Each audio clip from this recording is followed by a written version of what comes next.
Bonjour Philippe, bienvenue. Bonjour Vincent. On va faire une petite balade gasconne aujourd'hui. Oui, on va commencer par la Bastide d'Armagnac. Ah bah alors là, on est carrément dedans. Hein. Oui. Et puis avec Armagnac dans le nom, vous savez que vous me faites plaisir.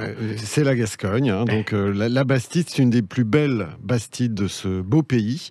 C'est quoi une Riche. Bastide d'ailleurs? C'est un village un peu fortifié Alors ou... oui, en fait, c'était des villes créées par des seigneurs, donc par le roi ou le comte. Ici, c'est le comte Édouard VI d'Armagnac, et c'est une Bastide qui avait été autorisée par le roi d'Angleterre, puisque D'accord. l'Aquitaine était sous domination Guyane anglaise. et Gascogne. Exactement. Effectivement. Mais maintenant, c'est très très paisible, très belle place. Oui, ça y est, les Anglais nous ont laissés tranquilles. Hein, tranquille. Depuis. Maintenant, les maisons de pierre à pans de bois sur arcade sont très fleuries. C'est dominé par une jolie tour. C'est un très bel endroit. Bon, allez, une autre étape, Philippe. Alors, Eugénie-les-Bains. Oh bah.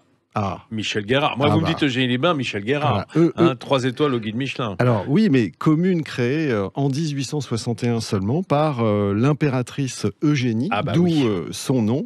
Et il y a deux sources, l'impératrice donc et une autre source, Christine Marie, qui offre des propriétés curatives pour les affections rhumatologiques, urologiques et gastro-entérologiques. Mais il ne faut pas manquer les stages minceurs de Michel Guérard. Merci, vous me dites ça en me regardant bien dans les yeux, je vous remercie. Parce que c'est vrai que les villes d'eau, il y a Dax aussi, évidemment. Hein, oui, il y a Dax à proximité, mais Eugénie beaucoup de thermalisme. Beaucoup de thermalisme, beaucoup de sources chaudes connues dès la période gallo-romaine. Bon. Où est-ce qu'on va se restaurer après ça? Alors, dans le vignoble d'Armagnac-Ténarèze. Autour de la Romieux, vous connaissez, j'imagine. Oh, c'est magnifique. Cet océan de vignes qui ondule doucement avec de ci, de là, des champs de tournesol, des clochers, des toits de tuiles.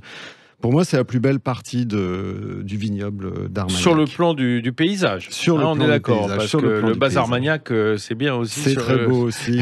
Sur le plan de l'eau de vie. Oui, c'est vrai que j'aime beaucoup, ça c'est l'aspect tourisme avec la Romieux, ces deux hautes tours, l'abbaye de Flaran, avec aussi son musée qui est un véritable petit Louvre, on ne le sait pas. Mais il y a un milliardaire anglais qui permet d'exposer sa collection de peintures qui est prodigieuse.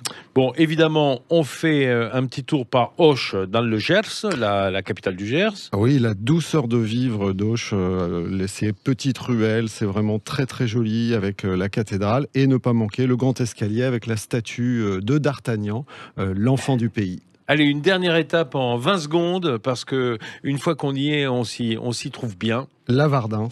Un très beau village de charme, c'est très très joli, avec ce château et ses encorbellements qui dominent les toits de tuiles, un château qui a failli disparaître dans les années 50 et qui a été sauvé de la ruine. C'est l'âme de D'Artagnan qui brille au-dessus de la Gascogne, on s'y sent bien, à table et pas seulement. Et pas seulement. Merci beaucoup Philippe, Merci, à demain. Vincent, à demain.